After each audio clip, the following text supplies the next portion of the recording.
right here. It's all good.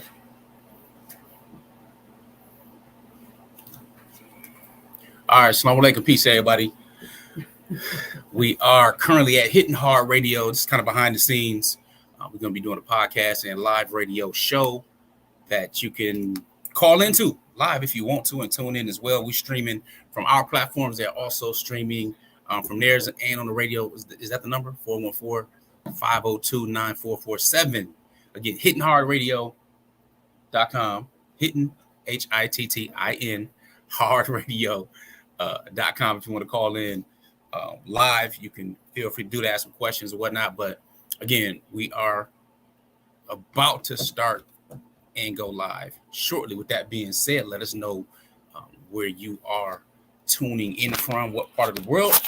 And again, Assalamu alaikum, peace. I am Coach Nazir. Assalamu alaikum, peace. It's Coach Fatimah. The seating arrangement is switched a little bit, so we don't want to be like, why y'all sitting on the wrong side? Alaikum, Coach Nyla. I'm sharing because sharing is caring. So do the same as well. Feel free to share your different properties. People want to learn about actually how polygyny is practiced by those who are practicing it and family-based. Feel free to go ahead and share, get it done. All right. So whenever you're ready, bro, we are good. We'll be taking, again, some live calls if you are tuned in there. If not, you see the comment section. Feel free to put some question marks before whatever comments and questions that you may have. We're going to be digging into, real polygyny life, what it's like, what it's not like, dealing with some stereotypes, some myths, also discussing our new book or the book release, Let's Talk Polygamy Uncensored. Yeah. All right, cool. And I'm going to share on social media platforms as well as we are gearing up. So again, this is behind the scenes. So I'm not necessarily going to be talking. We're not necessarily going to be directly talking to our cameras. It's behind the scene. You can definitely chime in and we will do what we can.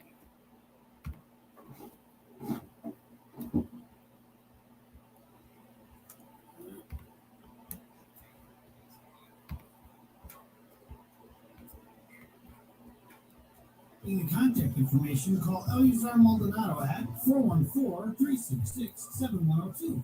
414-366.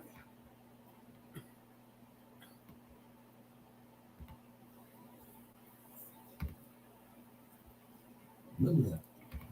When you like to build a podcast, and if you have one built, we would like to give as much exposure for it as possible. Because hittinghardradio.com is totally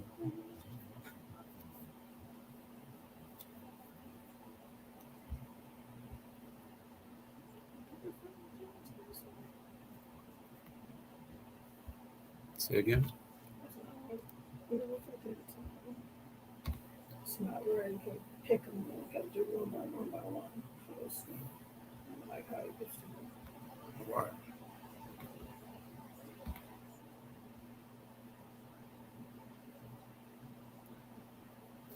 All right, so as we're waiting to go ahead and get started, what is your number one concern in polygyny? What's your number one concern, challenge, or problem? We want to make sure we address that on today's radio show and podcast at Hitting Hard Radio. Go ahead, type it in the comments. We're going to get started in about 30 seconds, which will give us enough time to do our intro. Where's it at?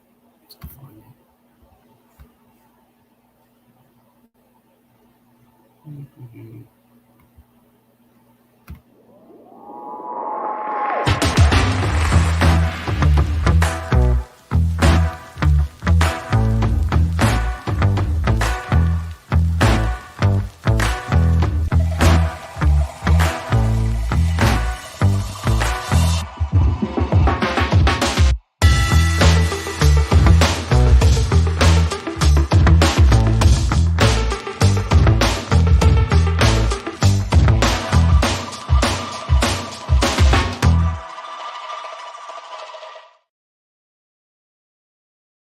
it all together.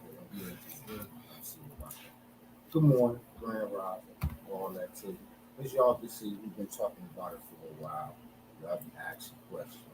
And I have to admit, I'm one of them guys that I'll tell you when I don't have an answer.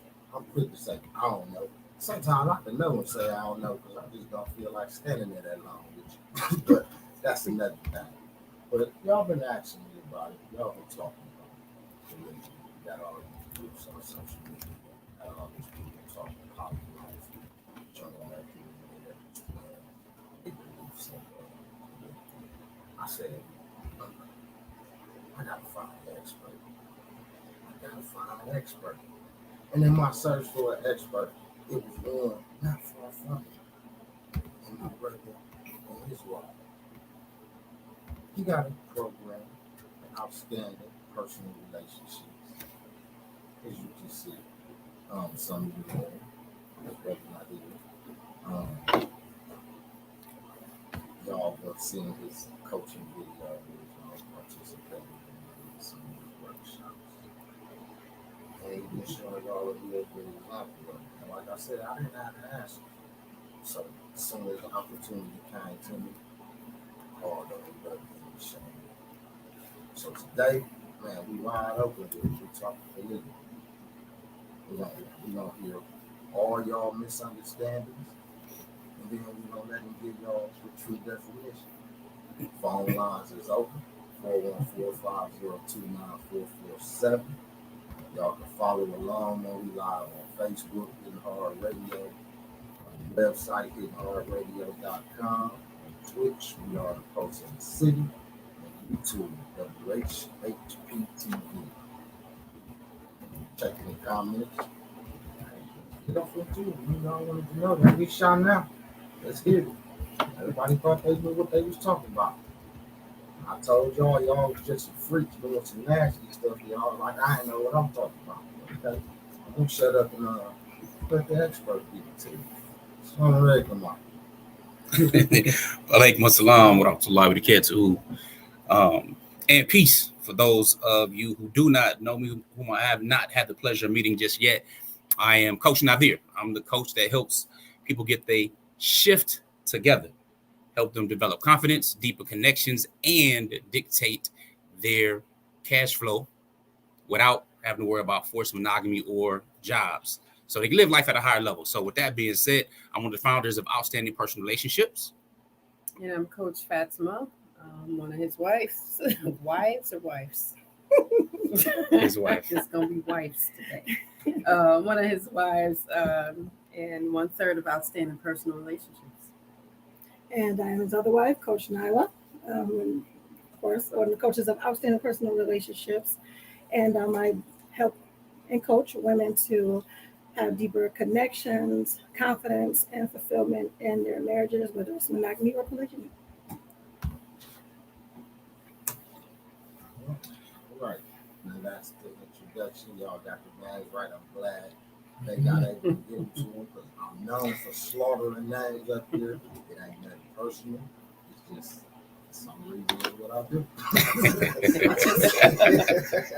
I just can't get names right. All right. So let's dive right in and talk. First off, let's get off into your program and why you started. Outstanding personal relationships. Okay, good stuff. The reason we started Outstanding Personal Relationship is because there were no resources. There were very, very few resources and no resources on actually how to practice polygyny in a practical fashion in modern times.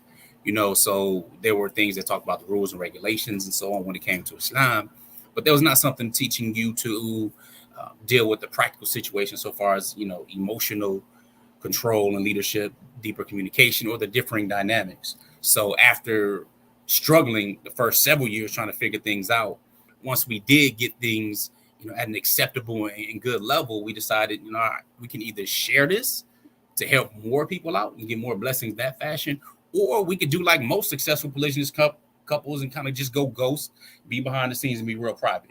And we opted for the former just because we would have wished we had something to help us in our journey. So that turned into Outstanding Personal Relationships in our book, Let's Talk Polygamy Uncensored.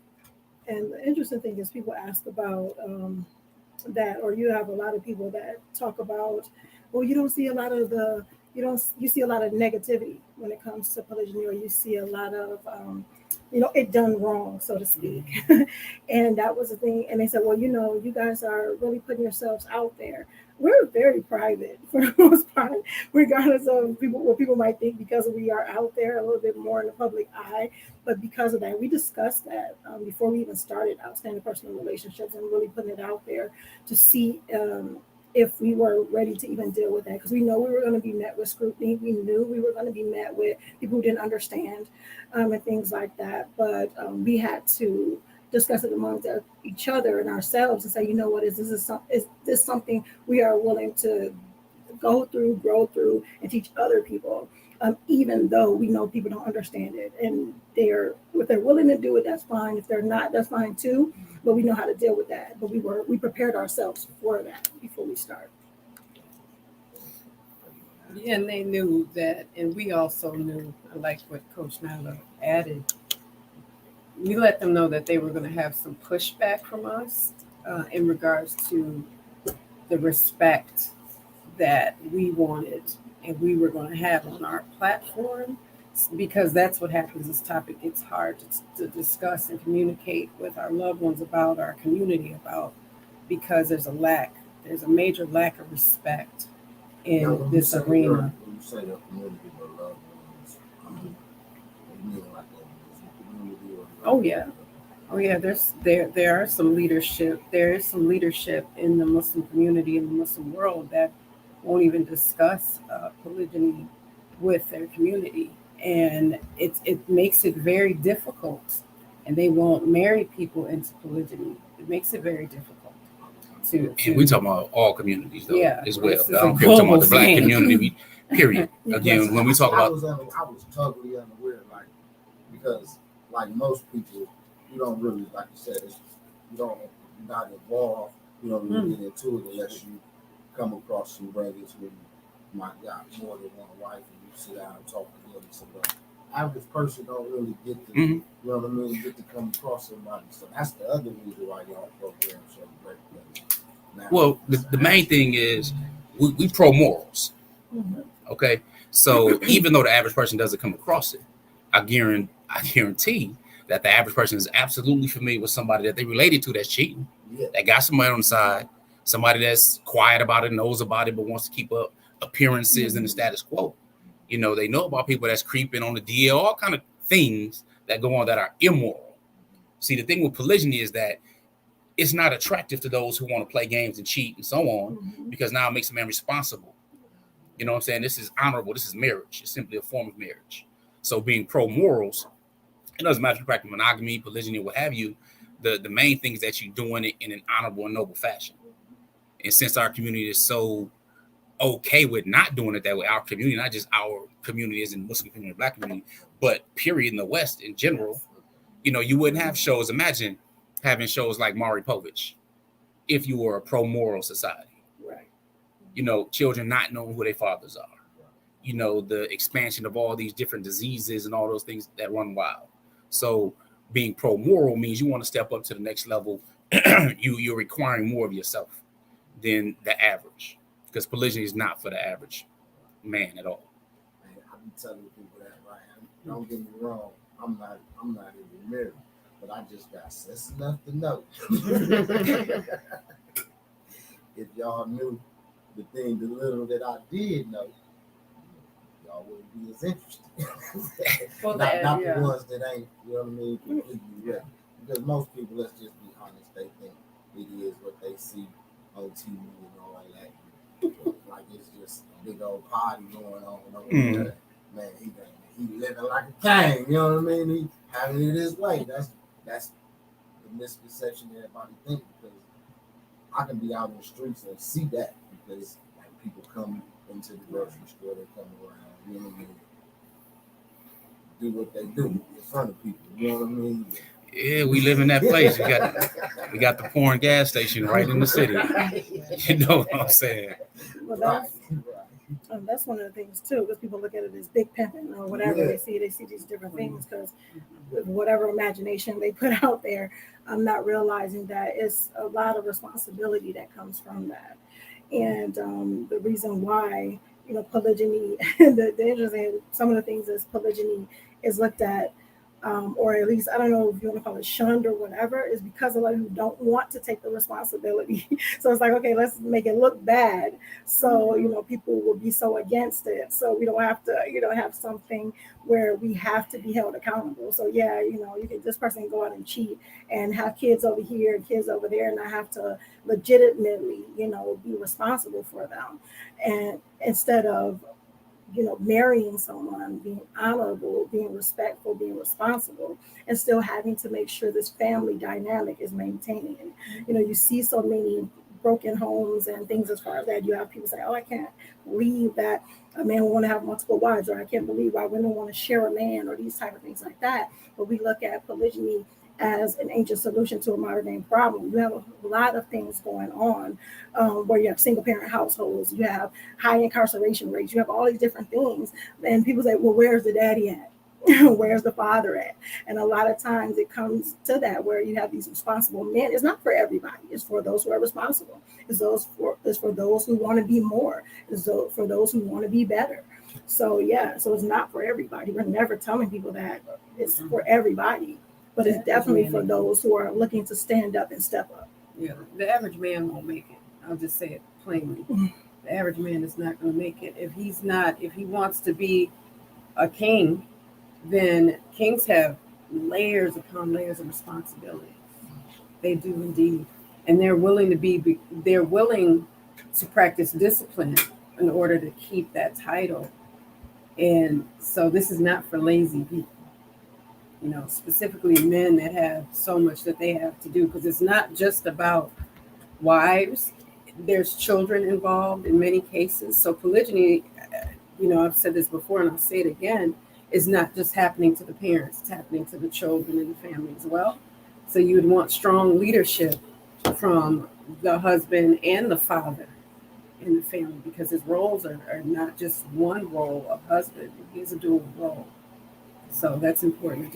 I need to just say that too. Yeah, and we can share our story a little bit deeper so people really kind of know that. Okay, good stuff. Okay, yeah. Again, I'm Coach Nazir, and I'm the oldest of 6 children. My parents had me when they were teenagers. All right, so Puerto Rican mother, Black American father, raised up Christian, all the way through high school. Well, until I got kicked out after the 10th grade. But went on kind of a self-discovery journey when it came to religion, what I believe in and so on, because what I was following at the time just allowed me to do whatever I want. As long as I believed and was baptized, I'm good to go. There was no reality in my behavior. There was no accountability, I should say. And that's not something, it didn't agree with my nature. So long story short, I went to try to go and disprove the Quran or disprove Islam after I studied a lot of religions and disowned organized religion. I became Muslim, and that provided a moral code and an example with Islamic law and jurisprudence through this man, Prophet Muhammad, may peace and blessings be upon him. So it allowed a lifestyle that was from over 1,400 years ago. That's packaged that agreed with my reality, agreed with nature, agreed with science, all these types of things. So that is what led me to exploring more, if you will. And I heard about polygamy at that time, but I remember coming up, seeing the show Three's Company. You know what I'm saying? Where the kisses are hers and his and Three's Company too. All of that stuff. And it's like, that's interesting, but whatever. But I didn't know anybody that practiced it. Nevertheless, so I got married to Coach Fatimah when I was 19. So we've been married almost 3 decades now. Met her in high school. So I've known her more than half my life, right? But after 15 years, I chose to practice polygyny. I had met Coach Nyla. Of course, she has her story. Everybody's going to share the story with you. And then we got married. There's a whole different dynamics. Didn't have anybody to look to, nobody to mentor me, very few books that dealt with anything, nothing really in how to practice it in reality in modern times. So it was a lot of struggle, a lot of back and forth, using a lot of business concepts and things I was learning through personal growth. And then after some years getting things together, and then now, practicing polygyny, and then I have a total of 10 children with my wives. So 10 biological children and 2 bonus children that came as part of the family once I married Coach Nyla. You know what I'm saying? So there's a lot of stereotypes that go along with that, but that's just kind of my background, a little bit into it. I want to go into their shine, so they'll share their stories with you in a little more detail as well. And then these cameras. Coach Fatimah, as Coach Nazir said, married almost 30 years, knowing him over that long, maybe 33 years. I don't know. It's been long. I've been here a long time. My parents were never married. They broke up by the time I was 3 of them with my paternal grandparents. By the time I was 11 months old, as my father really wanted that for me because my mother was not prepared to mother me at that time. So I'm grateful to my grandparents for raising me and instilling what they did in me. However, they had a broken home as well. They were divorced the year I met Coach Nazir. Their divorce was finalized at the beginning of that year. So I was in a very transitional age and I was dealing with a lot of trauma. So I didn't want the marriage that failed. So fast forward 5 short years later, we established our family, had our firstborn child, was a daughter, very brave, fearless, beautiful daughter. And we continued to have our children from there. So family meant a lot to me because I came from that brokenness twice. So this was not a marriage that I was willing to throw away because he got married again, which is allowed in our culture. However, that doesn't mean that it was an easy transition into polygyny. But I can respect any man that wants to make a decision that is one that should be respected, specifically in Islam, as we all are practicing Muslims. So family means a lot to the 3 of us. And to make sure that we get clarity and have these difficult conversations, we'll get into that more. But family meant so much to me. So I don't wish to see anybody else's family break up. That's not what we're here to do. We're kind of accused of that for putting out this information, but we're here to make it, less difficult if you're willing to do the work because family means so much to us. Indeed. A little bit about my story.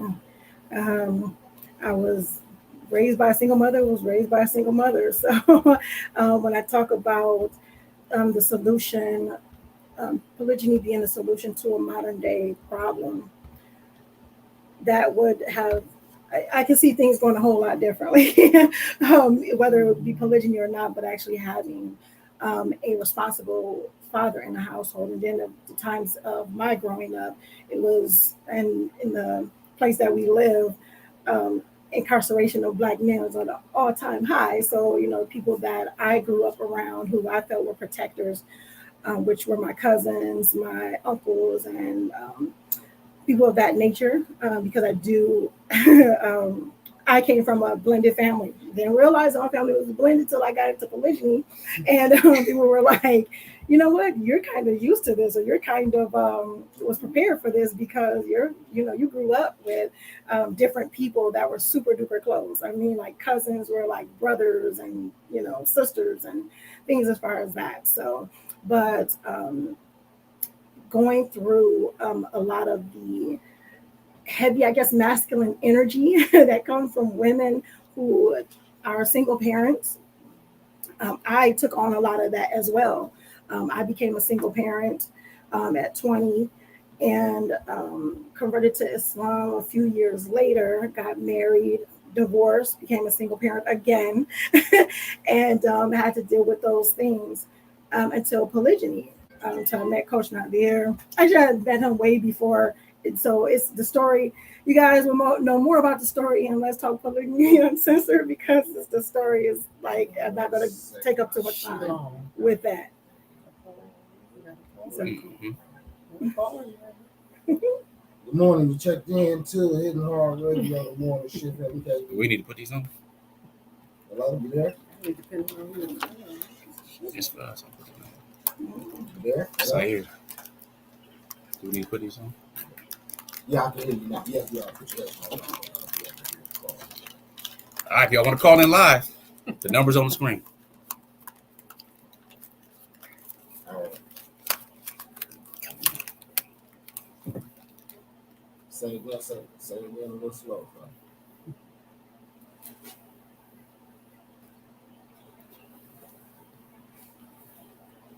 Alaikum assalam. Alhamdulillah. How you doing, bro?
Okay, good stuff. So the question is, okay, so what are the 3 things that I would suggest, or you're asking me specifically?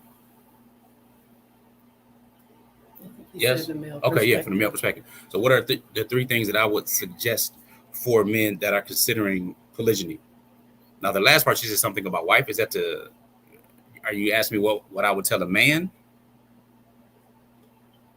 All right.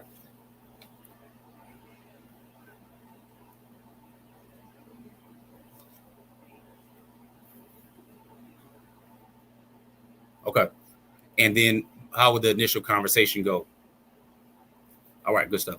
Well, first, what I let young brothers know is they have to be, when it comes to practicing polygyny, one is that, as my wife state quite a bit, you have to be more than twice the man to do so. It's not for the average man. All right. The average man may desire, want it all he want, but it's not about being average. It's about rising above the mediocre masses. All right. So the very first thing is increasing his leadership. All right. His leadership ability, meaning the first person he has to lead is himself.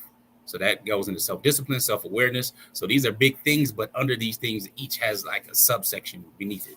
So increasing your leadership position, because if you aren't able to lead yourself, you're definitely not gonna be able to lead a family, even if you're already married or if you're single. When you must increase your leadership abilities. Number 2, increase your emotional intelligence. All right. As men, generally, all of us have emotions, or we operate on emotions, right? But we demonstrate them in different fashions. Men emote in different fashions, okay, than women. So we need to understand that. So that if you increase your emotional intelligence, that means you have to become better at communication, active listening, knowing when to deal with different battles and different challenges versus just jumping in something and being reactive. Okay. And the third thing is to make sure you are increasing your financial acumen. I can't teach ambition. I don't think there's any type of healing when if somebody doesn't have ambition, doesn't have drive. I don't believe in motivational talks. I believe maybe someone can inspire you to find your own motivation because motivation is internal. But if you don't have funds or a way to get them, or you're working on something that's going to work beyond you, I mean, because the reality is most people have jobs because their money is unemployed. So these are the 3 things I would state that men should start with to begin with. If you are doing that, one, that makes you more attractive. And I'm not saying that just from my own personal perspective, because as we're sitting here, yeah, I practice polygyny, but we just shared that there are a dozen children behind us. So if all of them were there, that's 15, right? 15 people total dealing with this polygynous union. However, as a father responsible for 5 daughters, those things, and I'm responsible for them as a wali, right? So as that guardian, these are the things that are attractive to me in the men to have to marry my daughters. And 3 of them prefer polygyny versus monogamy. They've never been in a relationship. So 2 of my daughters are already married in monogamy. That's what they wanted. And then I have other daughters I'm responsible for. So those things make you more attractive. Now, when it comes to communicating with your wife, the first communication is interesting because I'm doing a challenge of next week regarding communication and polygyny. But the first conversation you have to have is with yourself and taking a report card on those previous things I mentioned. So leadership, emotional intelligence, and getting your money up, right? Having a conversation with yourself, because having a conversation with your wife can go a number of different ways. You need to know her temperament, who she is, what's the history, all kind of stuff goes into it because these are brand new dynamics. So there's no cookie cutter with that. But the main thing is to have the conversation even before. Like if you are not intending to practice polygyny, you still have a conversation about polygyny. Find out who you married. Many times things won't come up throughout the entire marriage until polygyny or something is discussed or known about or so on and so forth. So having that discussion, she could also initiate the discussion, because if you are unable to have to communicate about any topic in your marriage, then it's highly likely that your marriage is not as strong as you think it is, or you're not as close friends as you think you may be. So prayerfully that helped out for you. Say it with us.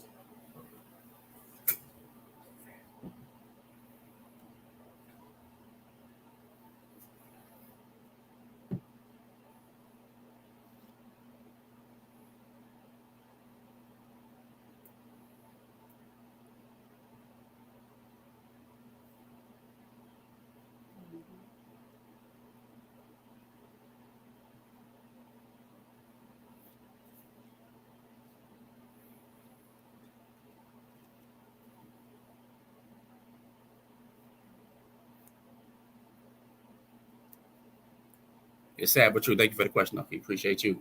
Barakallahu fikum. Thank you for calling. Phone lines are open 414-502-9447. Call, you can text, you jump in the comments in any live stream. Where was that before the call? She was speaking. I was like, what was that? I forgot. But yeah, The blended family. Blended family. No, how I said the more of the story is in the book, of course. However, I knew Coach Nazir and Coach Fatimah before even the thought of polygyny came. Like, this is even before I married into my first marriage. So, but after my divorce, I thought about, this is this person exudes this leadership, loves his family, takes care of his family, loves his wife. I love her, what she does and what she stands for. I have this sister, a lot of other stuff.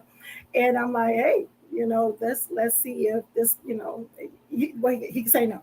That's kind of how that goes. And then, Right. You said he could say no. Yes, he could say no. You asked.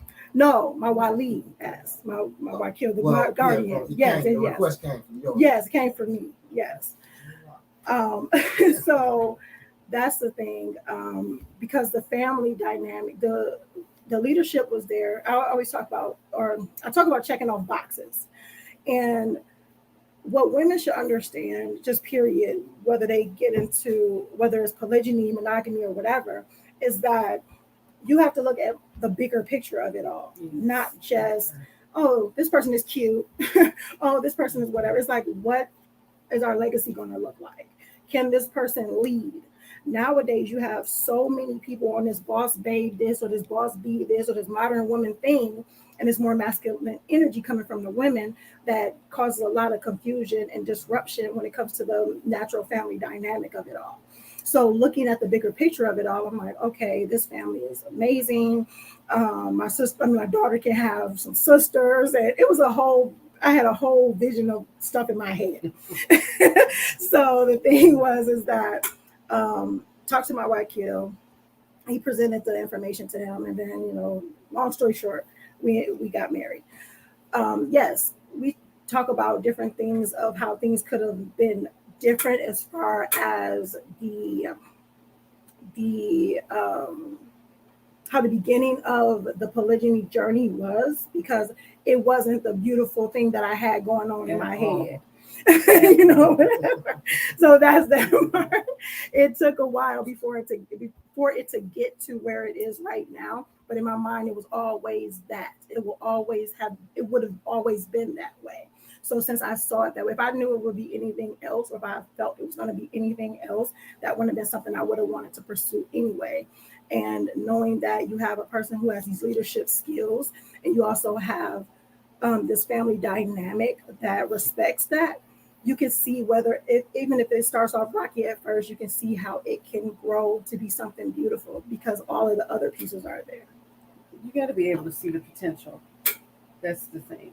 If you're with people that have potential and that are teachable and coachable and want the best for the family and know they're accountable to Allah, we're practicing Muslims, so we don't hide that. So I have to speak to the fact that we all knew we were accountable for whatever disturbance or disruption or dysfunction that was going to go on within this family. We knew we were the ones in control of stopping that. So I think that Coach Nazir knew full well that what is attractive is not having someone that is going to create drama within the family that was already established. That's really important. So he knew off the jump, and I knew that Coach Nyla could do this. We've not perfected anything. No, not. I don't want to come off like that either. It looked pretty good from where we are. Right, but we're still people, and we still have emotions, we still have traumas, and we still have work that we need to do. This is the thing. We're not finished. We're not at the plateau where we're like, oh, we got this. It's perfect. No, it's actually we're all doing our own individual work on ourselves individually, and then we come together and we make sure that the health of our family is good and positive. So people want this overnight success. There isn't an overnight success, right? There's work that we all have done individually, and my work doesn't look like Coach Nazir's work and doesn't look like Coach Nyla's. The work that I have to do on me. Let me poke around a little bit. You two were together first. I just found out the request came from over there. How did that, when you found out about that, what was your mentally at that point? Here's the thing. When we're talking about, right now, you're looking at our chapter 13. Okay. Chapter 13 look different. Chapter 1, chapter 2, chapter 3, chapter 4, chapter 5. All right. It's like you're watching a movie and the drama happened at the beginning or the tragedy happens and this, and you kind of get through it and you kind of get, it's life. You know what I'm saying? So when we're speaking, we showing the good, the bad, and the ugly. It's not just, oh, yeah, look, it's great. No, it's not. There's a lot of stereotypes, a lot of myths, a lot of ignorance. You know what I'm saying? So a lot of that goes on. So in answer to your question, I got married first. I married Coach Nyla, then informed Coach Fatimah afterward. Now, do we encourage that? Do we encourage that? We don't. No. Is there a time and place for that? Yeah. However, is it best practice? No. You know what I'm saying? Because again, there are dynamics you're not familiar with. And as a man, where was you at when you made the decision to just do it that way? Mentally, no, because I'm like, all right, cool. There's a stereotype that says, oh, men don't care about the wife's feelings. All right. Well, if they didn't, then it'd just be rash. It'd be nothing. You just fall in line. It is what it is. Then you're a tyrant. They'll say, and the sister had brought this up, speaking to Coach Nazir's point. She said, sister, some brothers will come and say, I got married, get over it. Mm-hmm. They'll just speak like that out their mouth. So she was like, you lucky. And I'm thinking, he's kind of, we're both lucky. We don't have that spouse, right? But he's not that guy. So she was like, and I didn't know that was a thing. I'm married, get over it.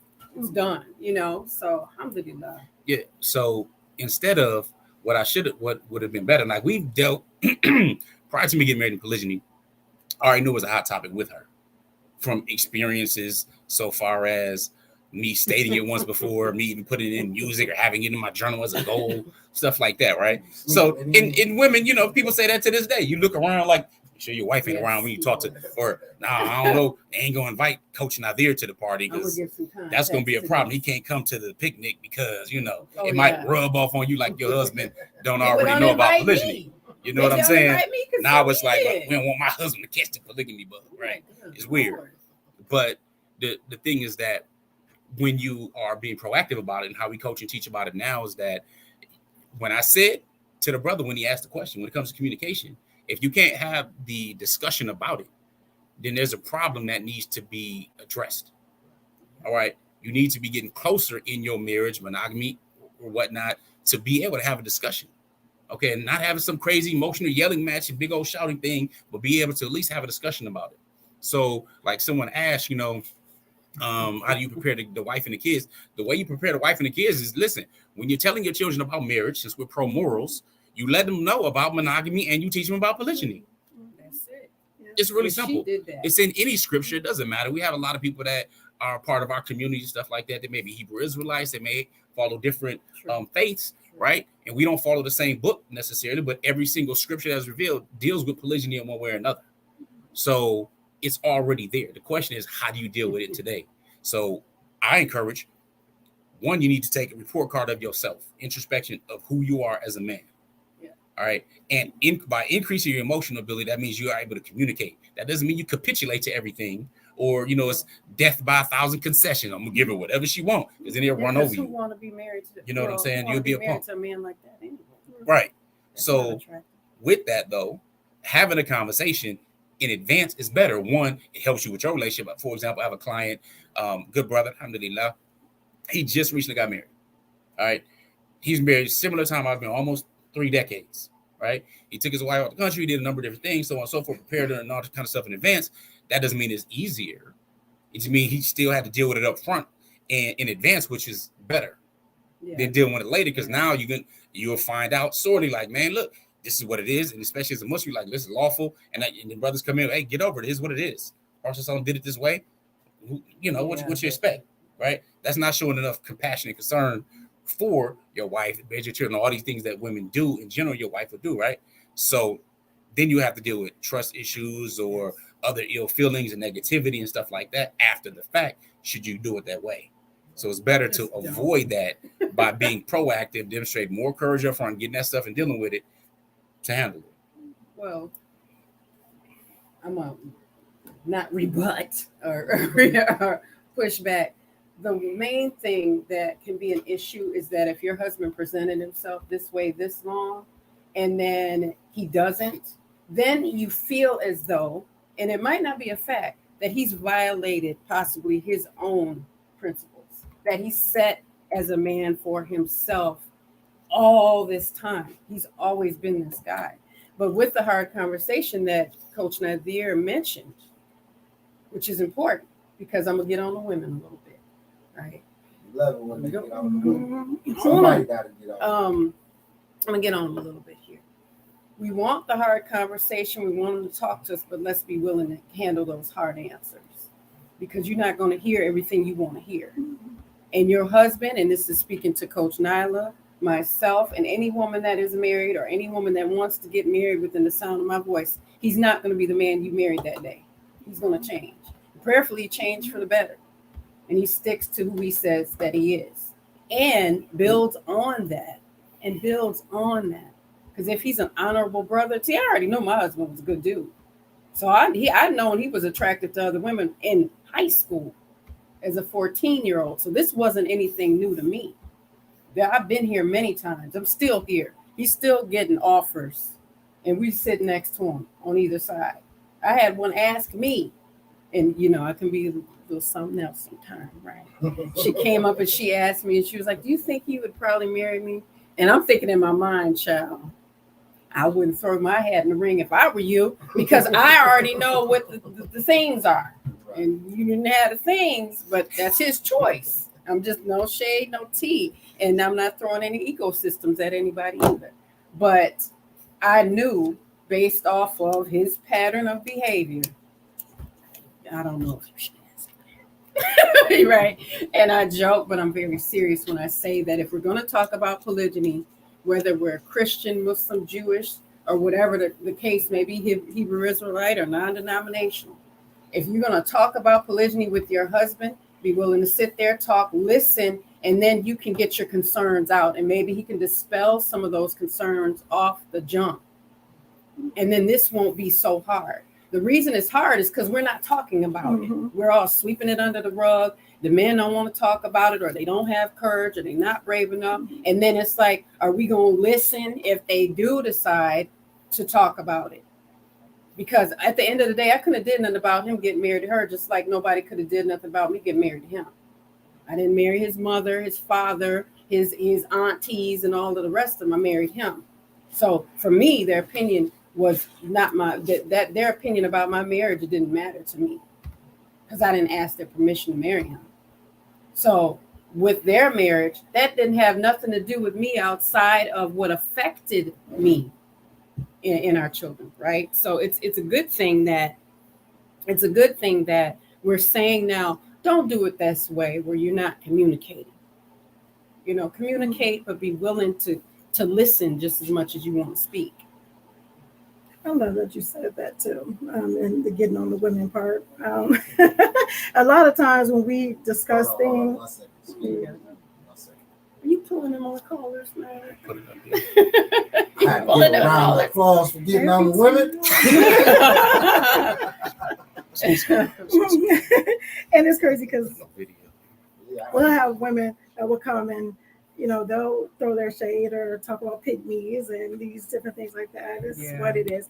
And I'm gonna go into that a little bit, because when they go into the pygmy, everybody wants to be picked.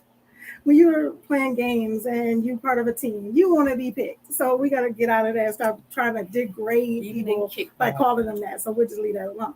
However, I love that my co-wife said that, because she, when we do certain things, because people know that she is the initial wife, so I said initial, additional, potential. So because she was the initial wife, we could say the same thing, the exact same thing. And they'll say, Coach Nyla, you don't have the right to speak on it. We want to hear from Coach Fatimah. She said it many, many times before. Go look at the videos, and pretty much we're on the same page with a number of things. However, a wife is a wife is a wife. People have an issue with that because it's like, well, I've been here first and I did this stuff. Understandable. No one's taking that away from you. However, your husband and you guys built this stuff together, and he still took part of it. You didn't create him. It wasn't a build a husband workshop. No, because you could have stopped them if you So, created. so it's these different things where we have to stop getting on each other as women and beating up each other as sisters. We go into these things where we talk about the sisterhood, but the sisterhood is the sisterhood until the sister decides to want to be with your mister. And so now it's an issue, type of thing. And the thing is that if we're talking about being there for each other, wanting for our sister what we want for ourselves, the thing is, it's about minding your marriage. Because my co-wife and I are monogamously married to Coach Nazir. He is the one practicing polygyny, not us. So when it comes down to it, to be able to have these discussions, I'm not going to blame Coach Fatimah for any issues that I have or any issue that could arise or whatever in the marriage that we share, that Coach Nazir and I share, just as much as she wouldn't blame me for any type of issues that may arise or challenges that may arise, because we believe in minding our marriage. We believe in minding it and minding it, making sure that we're taking care of it. We're doing the things that we need to do because we're separate. We're different individuals. He didn't marry me to have another Coach Fatimah. And then he didn't marry me to say, oh, well, I'm still married to you, Coach, or, Fatimah or Coach Fatimah, or whatever. Then you got to be like her because this is that's not how it operates. That's not what we do. So people got to get out of the crazy mindset of thinking that it's always a versus when it comes to that. We are a family. We look at each other as a family and we build together as that. When you want success in polygyny, you're going to look at, and there's going to be some ups and downs, whether it's polygyny, monogamy, or anything, you're going to have challenges and ups and downs. You just got to be mature enough to know how to go and grow through them. And that comes from working together, the communication, having the hard conversations. Coach Nadir said it earlier about if you can't have these conversations without it being a whole bunch of drama, then your relationship ain't as tight as you thought it was. And then maybe that's a wake-up call. Yeah, that was an interesting comment. I'm going to speak to what Coach Nyla said. They typically do this to her when I'm not sitting next to her. Right. So big sis ain't sitting there. It's like, let me get on her because, and in some, and I'm going to say this, in some strange way, they think that's what I want for them to get on her for me. Because see, if I was her, I ain't never hit nobody about Coach Nadir, and I never will.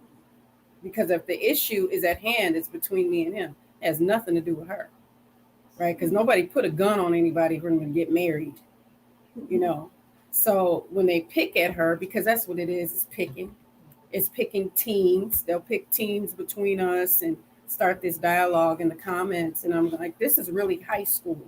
And this is why this can be so difficult for polygyny to be successful, because we're in high school and we're grown, but we lack in the maturity to treat each other with common decency and civility as wives. So that's why they'll say, well, you all white knight the men and you get on the women. You get on the women because the women are the one complaining about polygyny. The men ain't, other than dealing with the women. Exactly. Talking about. Let's keep it a buck. Because that's what it is. So when Coach Nyla and I are, I couldn't sit next to her. Well, you not me. I can sit here because I've done my work and she's done hers. And she's always been welcoming to me. I can't say the same.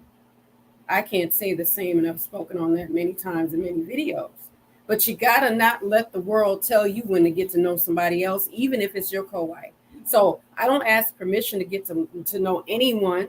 So why should I ask permission and then I'm going to pass up a good person because y'all don't like that we sitting in between this man? No, that's not how that works. Not effectively anyway. Just smile. You going to ask something? We're tough acting. No, he's looking for a mic. We're looking for a mic to drop. Mics cost too much to drop up in here. We ain't gonna do that. But we're gonna do it symbolically now. We didn't blew it up. So that but the women will kind of get on us and say, well, I've taken up for him. Now, That- I'm glad you please. mentioned that because, and Aki, you know what I'm talking about. I tagged you in a post somebody made on Facebook. I kind of used that post to push this, and she said, "What did she say? Polygamy was for cheating men Let me and drink my insecure water. women." Yeah. Let me drink Yeah. my water before I get over here to her. Polygyny is for cheating men and insecure women. Here's the facts. Fact is, a cheating man is a cheating man. Right. That's somebody with no morals. We're Period. gonna continue. Okay, so we can be real and be like, okay, let's talk about monogamy because monogamy basically allows you to have as many women and boyfriends, girlfriends, jump downs, whatever you want to have. You just have one legal wife and children that you're responsible for, but the other ones is not. So let's talk about famous monogamists. We can start with Derek Jackson. Was talking crazy about polygyny. Meanwhile, they involved with all kind of stuff. Him leading the charge, having mistresses having their abortions. Or we can talk about Bill Clinton, his half black kid as well. Or what about Reverend Jesse Jackson, Pastor Carl Lentz? All right, we can talk about Muslims like Tariq Ramadan. You know, Jimmy Swaggart, Anthony Weiner. A hell of a name, you know, for a politician. You know what I'm saying? Out there slanging it. You got John Edwards. Matter of fact, you got Dr. Martin Luther King Jr. Absolutely 100% recorded by the FBI who was following him, participating in all kind of orgies. Real talk is facts. You can go ahead and look it up, Freedom of Information Act. Information is out there. All right, but this is called forced monogamy. There's not anyone I didn't. There's Jay-Z, there's Kevin Hart. We can go on down the whole list of celebrities and those who are multimillionaires that have cheated. None of them practice polygyny. They absolutely have the means to do so. Millions and some even billions of dollars. Bill Gates, billions. Right? So, yeah, he's really attractive. What Jay-Z say, I'm a billionaire, I'm cute. You know what I'm saying? I don't know about that. Yeah, no. Women, they got groupies when it comes to money. We know the deal, right? So with that being said, that's how monogamy look. You know what I'm saying? So you can't say, low self-esteem. You got Beyonce married to Beyonce. People hold her as a 10. The late great Kevin Samuels, for example, say low self-esteem. Yeah, they low say self-esteem, but get the bag, sis. No, then you Stay got with them and keep your bag. Now, mind you, we live in a society where well over 100 million people are on some type of psychotropic drug, mental illness of depression or body dysmorphia, or body positivity to be unhealthy. You know what I'm saying? So that's low self-esteem. Matter of fact, I will argue to say that if a woman is in a polygynous relationship and working on herself, she has not only more self-confidence, she's not worried about fitting in with the masses. You taking care of your family. Right. So the one person I would say who's actually a black African woman, president of the country, Tanzania, is the third wife of a man. She's the president of a country. She ain't got time for low self-esteem. She already up busy. Morning shift MKE calling clocked in.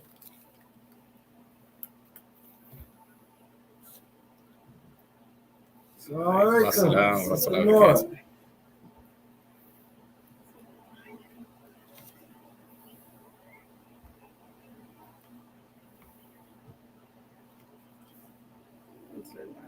Likewise, sister. Couple Kelly left. Thank you so much.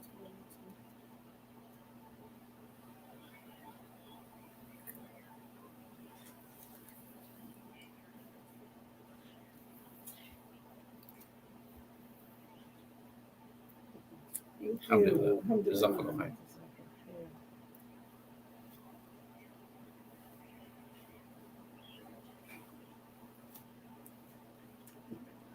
Indeed. Alhamdulillah.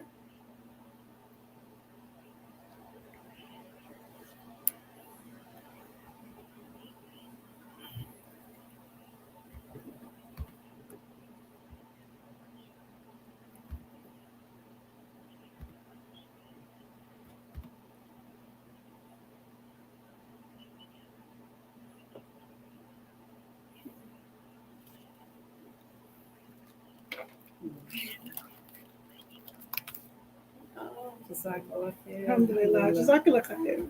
Thank you so much. Thank you for your support too, sis. We really appreciate that, and we that makes it that makes this so, there's so much honor in bringing people together and bringing families together. So we would really love to hear these words. Thank you so much.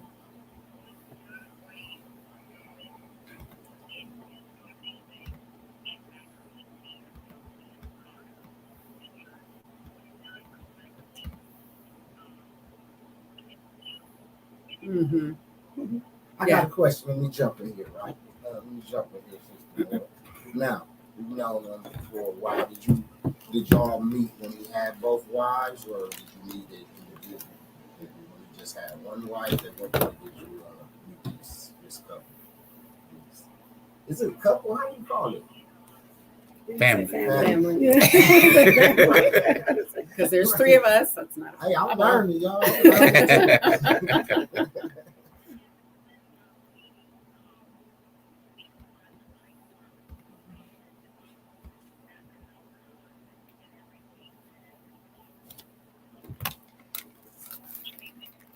Thought she hung up.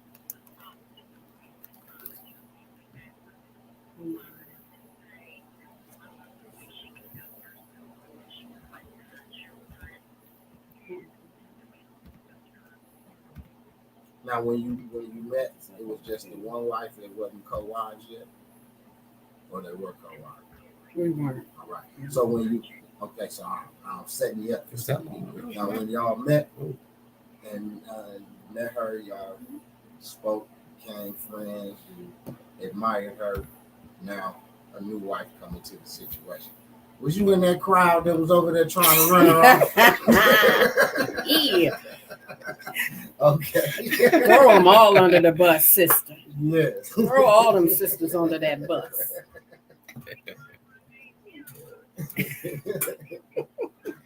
Right.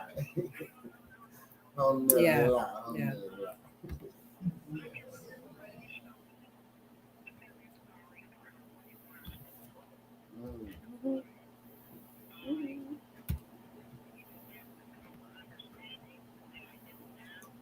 Neither. You was ready. You was ready to gang up and jump. It was woo. Right. From there. Alhamdulillah.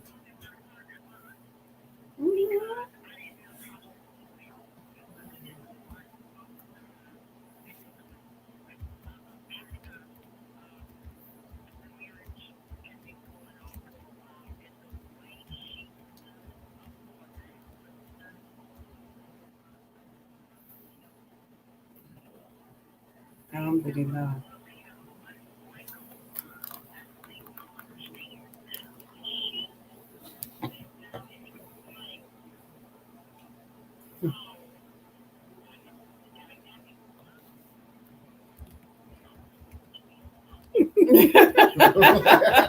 You hear that, Coach Nazir? No, I didn't actually. You need to put those on. I'm trying to let them hear it. What she said? It's awesome. It's awesome. It's awesome. Yeah. That's facts. That's it. Yeah.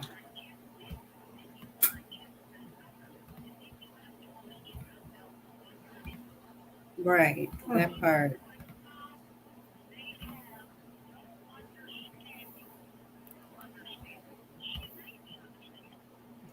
And I never thought I'd be that person.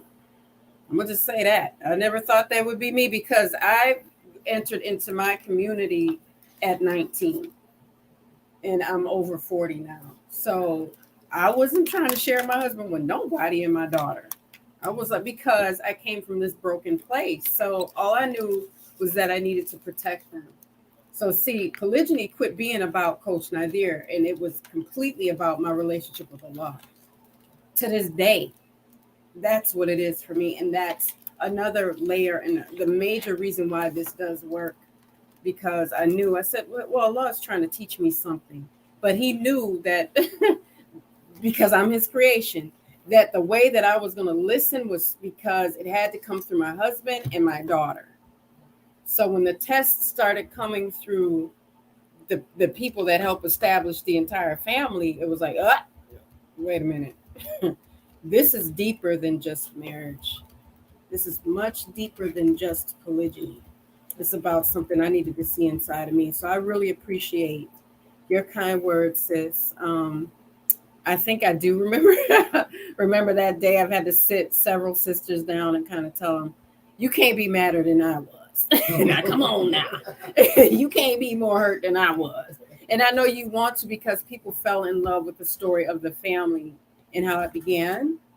So I know why others were hurt by this, because it was like, oh, they met in high school and they're sweethearts and things, right? And I thought, and I know that we all were dealing in this dunya a little bit too much versus dealing in a lost akira and going, okay, maybe this is not just here to stretch this relationship or this initial marriage, but to stretch all of us. To stretch all of us. Allah is trying to give us something. And there's goodness in it. So for all the bad that people like to highlight, I thank all of you, our family thanks all of you that highlight the goodness in it, and the work that we did and the love that we do have. Because let me tell you something real quick. They don't show up in them comments when I'm sitting there, because then I'm going to get on ya. Because that's still my sister. Coach Nazir could pass away tonight. Allah forbid. That's my sister regardless. So we have to carry on. So if it's not the three of us, it might be the two of us in whatever variation of Allah wants it to be. So somebody's going to have to say goodbye in one way, shape, or form. But I'm going to defend my co-wife like I would anybody in my family, because she's my family. So I just had to clear that up for the people that are new and don't know how I'm set up. So alhamdulillah. Thank you, Jazakallah.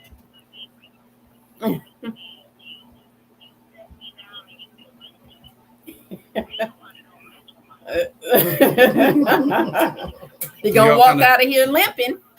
They can't hear what she's saying, so if y'all go repeat some of it so that they get it, it'd be good. Alhamdulillah.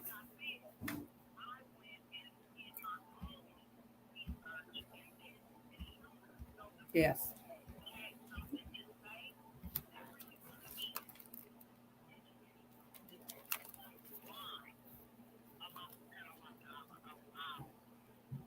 That part. Right. It's really good too. That you, Yeah. mhm. Right. That part. Yeah. That part. It's the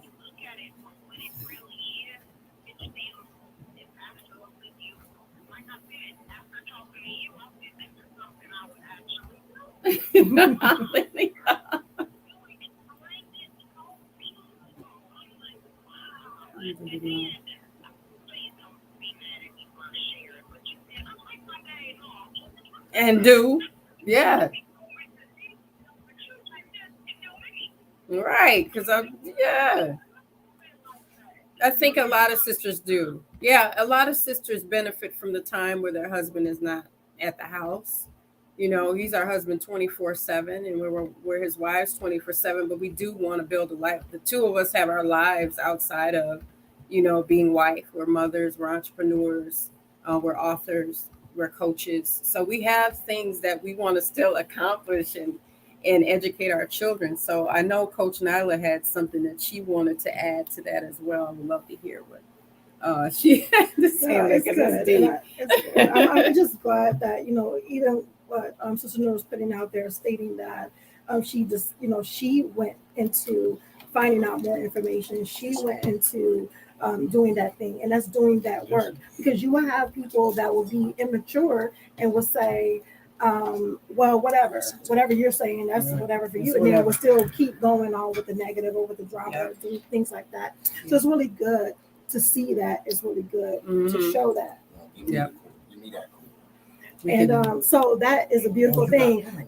And another thing was, it's funny because I'm pretty much the introvert. It's like, Coach Fatimah is the extrovert. I'm the introvert. I don't be around many people. I'm not with the, the circles and different things like that, because I just don't. Sometimes I'll try to have to force myself to kind of make friends or this type of thing, or she'll drag me. But I'm like, this is the type of person I am. That's what it is. But I remember when I talked about converting to Islam, a lot of the different decisions that I made, the major decisions that I made in my life, wasn't always the decisions that were of the like the majority, like really loved or really went to, and things like that. My choice of converting to Islam, my choice of being in polygyny, these different things like that is not the quote unquote, I guess, fan favorite, if you will. But I remember when I converted to Islam, and I said, I converted to Islam because of my love for Allah. So everything that I do comes from that, or I try my best for it to come from that. So even when it came to polygyny, so people would go in there and try to make me out to be this bad person, make me out to be the home wrecker, make me out to be a snake or conniving or whatever the case may be. But my heart was never in a negative place.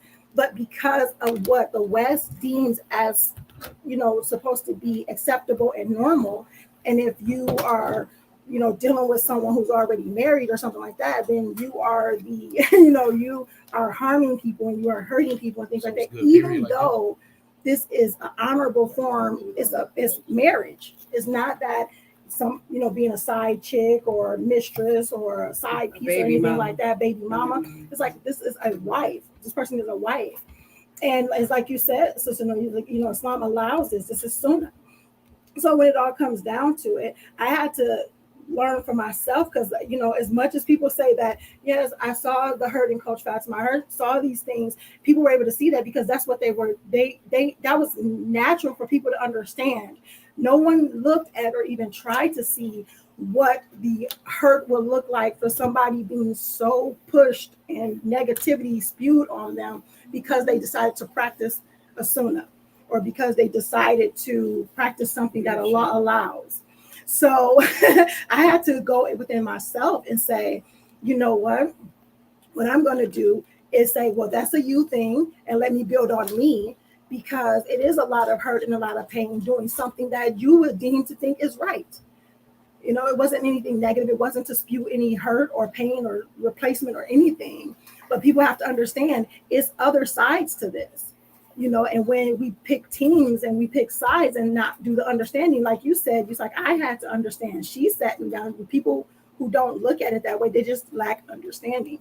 So I do appreciate you for seeking that knowledge, and also just being so kind and beautiful with, everything. You're courageous. Yeah, definitely. It's a lot to get on here and talk about these things. You're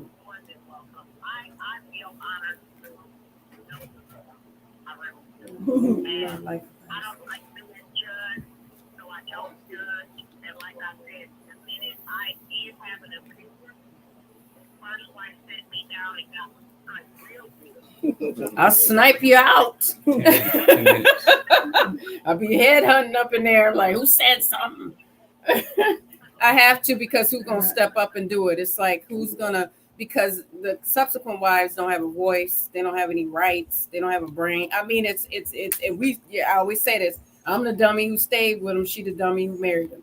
It becomes this thing, and it becomes a monster. So if we don't check it, we can't sit there and say, oh, you didn't help me, you didn't check. Sometimes we got to be our own hero. And then I'm always down for that. I'm always willing. So bring it on. Alhamdulillah, alhamdulillah. Just all like right, here. Sister, thank you for calling. We'll get to a few more Lighten us questions so they can get on with their days. All right. That's all like it says. All right. Alhamdulillah. That was beautiful. I like Thank her. it. See, I'll be remembering my stuff sometime. You affected people. You affected people in a positive way. Alhamdulillah. Indeed, for more educational as well, we do have hundreds of videos on our YouTube channel, which is Outstanding Personal Relationships. So that's the handle. But of course, we do have courses. We do offer coaching and a book. So go into our website, outstandingpersonalrelationships.com. is where you can really get high level information. So if you do want coaching with Coach Nyla or Coach Fatimah, then feel free to visit the website. Let us know what's up. If you haven't subscribed to us on YouTube, please do so. We are pro education and we're pro morals. Mm-hmm. All right. And we just going to be real, you know what I'm saying, and offer as much as we can. However, you're not going to be able to just call in, talk to Coach Fatimah, talk to Coach Nyla, and all this stuff. It's not free. Okay. It's not free. We got a family. We got a lot of stuff to be dealing with. So that's why we're going to wrap this up in a few. I want to get into rules. You know, like it's rules to things that a lot of folks don't know. And I say that because I can remember a time thinking back during the summer a couple of years ago. I'm driving down Sherman. I see some beautiful Muslim sisters selling corn. And I made a Facebook post. I'm like, alhamdulillah, I see some Muslim sisters out selling corn. Right away, I come and comment. Alhamdulillah. That's my family. Oh, you know, something to the fact that they ain't available. You know?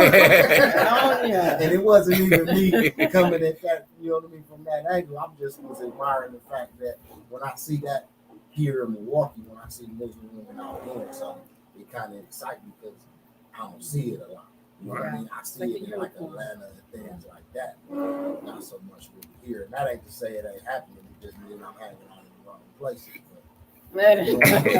Don't blow your own spot up, bro. Right, but so I say that to say, let people know, you know, rules change. Like you said, they can't just call and talk to you wives and things like that. Let them know how they got to conduct themselves with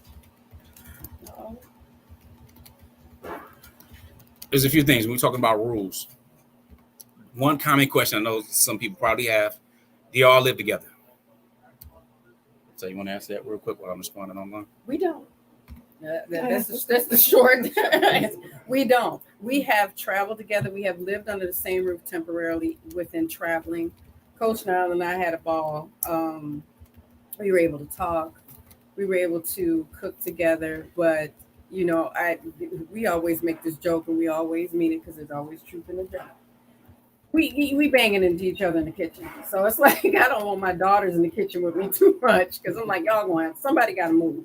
But what I did since Coach Nyla had the younger ones at that time, they were really young that time, I felt that I needed to make sure that she was comfortable to make the meals that her babies are used to. You know, they're my babies, but they're not my babies to my babies in the family, so that she could move about. So it wasn't like, oh, it's my turn to cook for him. We didn't care about none of that. We cared about if our family ate, right? So we worked as a team and we moved out of the way of one another, and it was really beautiful dance that we did as we traveled, and we just made sure that it was peaceful. One thing we did as co-wives and decided to do is be peaceful toward one another and know that we're in a safe space when we are communicating with one another.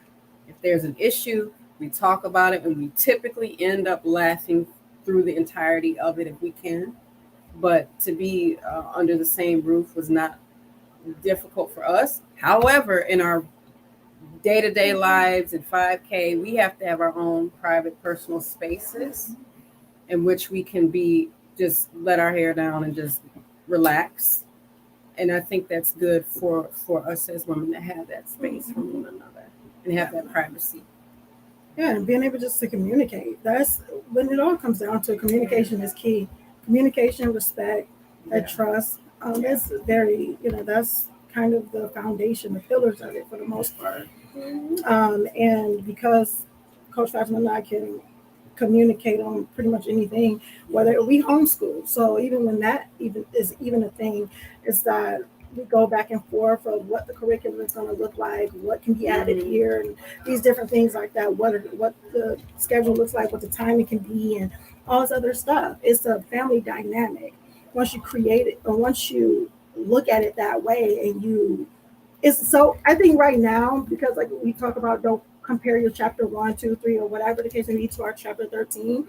We've done it so much that it comes natural. It's just effortless. Right now, it's us, just an really. effortless thing. Yeah. But at first, you have to definitely communicate a whole lot more, because a number of things. You know, you don't want to step on anybody's toes. You want to make sure that certain things are, what's the word I'm looking for? That you are on the same page with a different, with a number. You have different energies and attitudes and likes and dislikes and those different things. And you won't know that if you don't communicate. You know, you won't know those things, and being able to be open to hearing what that looks like, being open to saying, you know what, okay, being open to embracing the differences. A lot of people compare Coach Fatimah and I a lot. It's like, oh, you guys favor each other and you dress like that, and we really favor each other on some points. But we don't really dress alike. Like, she is much more colorful than I am. I wear more saturated colors. Coach Nyla wears more pastel. And she's an artist. What she does shows in how she dresses, how she carries herself, all these different things. And we embrace the differences with one another. She's not trying to be me. I'm not trying to be her.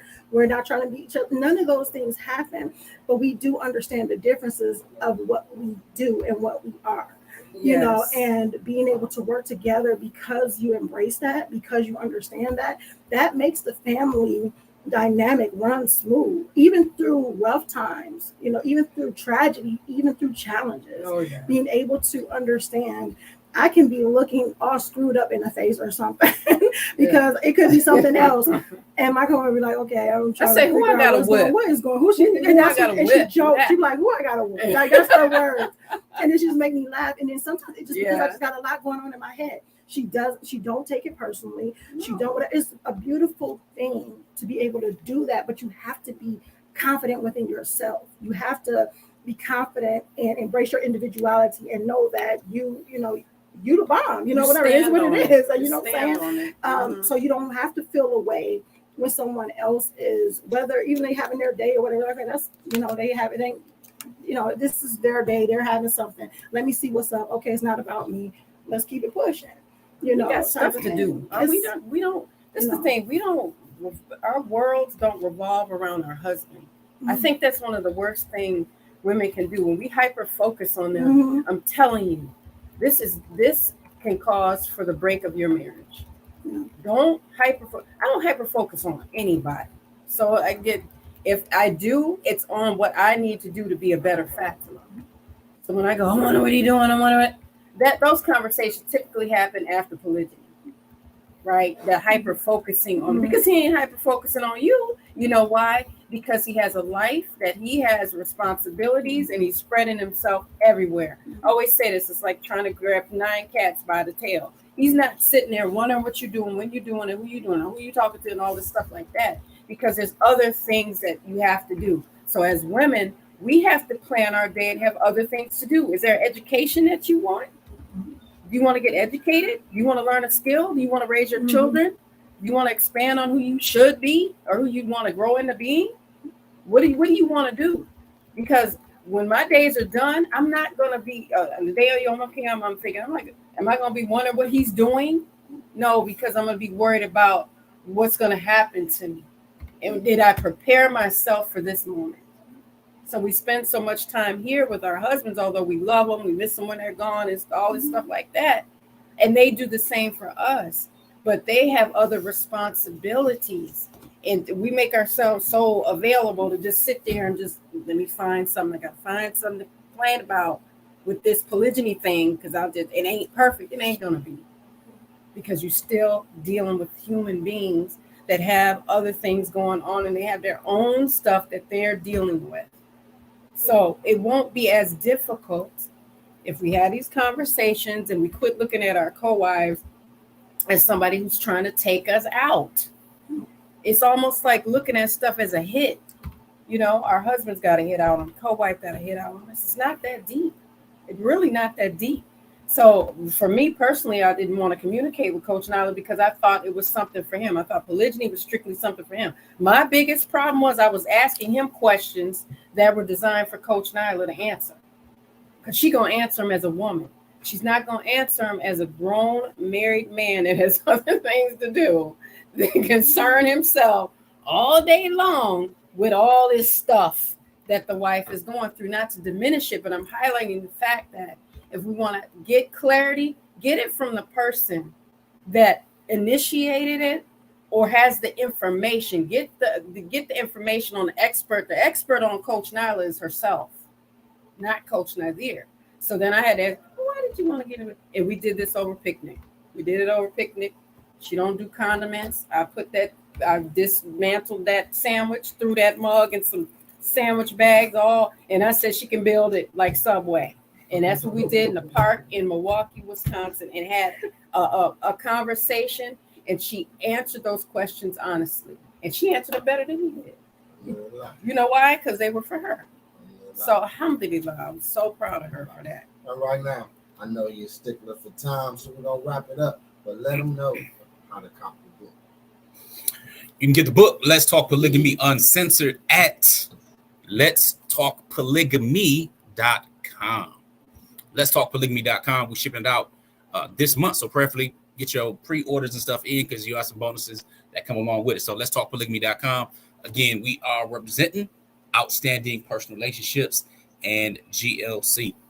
I'll make sure you're growing intentionally, Loving fearlessly, and connecting on a higher level every single day. Yay. Throw that on there because we don't. All right, y'all. We appreciate you.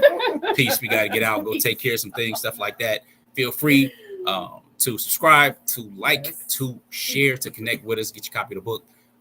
Yeah, that's it. If you want coaching, counseling, what have you, outstandingpersonrelationships.com. I'm going to throw this out there right quick. I'm going to have you guys back again. We're going to have you do several. This is dope. I like it because y'all know more stuff they don't even know about. Getting off into the family, I think that's needed. So I'm going to be pulling clips from the YouTube to use on the show and all that because you're giving your permission to right now, right? Indeed, let's get it. Y'all heard that. Y'all keep it locked, man. Radio.com, The Morning Shift, MKE. We're going to let that get back on to family business. Y'all keep it locked. Now we're going to play some bills and I'm going to get you to the music. Stick around for the Munchie Mix.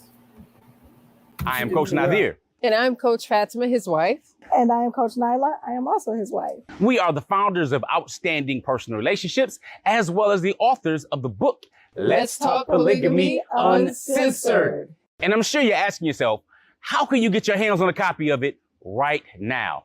The great part is we're about to share that with you. But first, let me tell you about why you need to at least get your hands on one or maybe more copies, depending on where you are in your polygynous journey. Some of the things that we discuss in our book are issues about trust, insecurities, jealousy among wives, and maybe even, possibly even, creating lasting friendships. Especially friendships amongst co-wives. And we share in this book how you can understand that it takes a village, that polygyny is not some taboo topic or something that's going to leave women stranded alone and kids not loving each other or feel like they're left alone by their fathers or from their fathers or whatever the case may be. You will learn so much in this book. Let's Talk Polygamy Uncensored. Indeed, we lay down the practical steps that we wish we'd have when we started our polygynous journey over 13 years ago. Well, the time is here, and all you have to do, go to letstalkpolygamy.com. Order a copy, order the bundle, do whatever it is you need to do so there's no more excuses, and we make it marriage great again by reminding people of polygamy, which is an ancient solution to a modern day problem. Letstalkpolygamy.com. Get your pre-sale order on. With that being said, make sure you are growing intentionally, loving fearlessly, and connecting on a higher level every single day. Visit the link. Assalamu alaikum. Peace. Peace.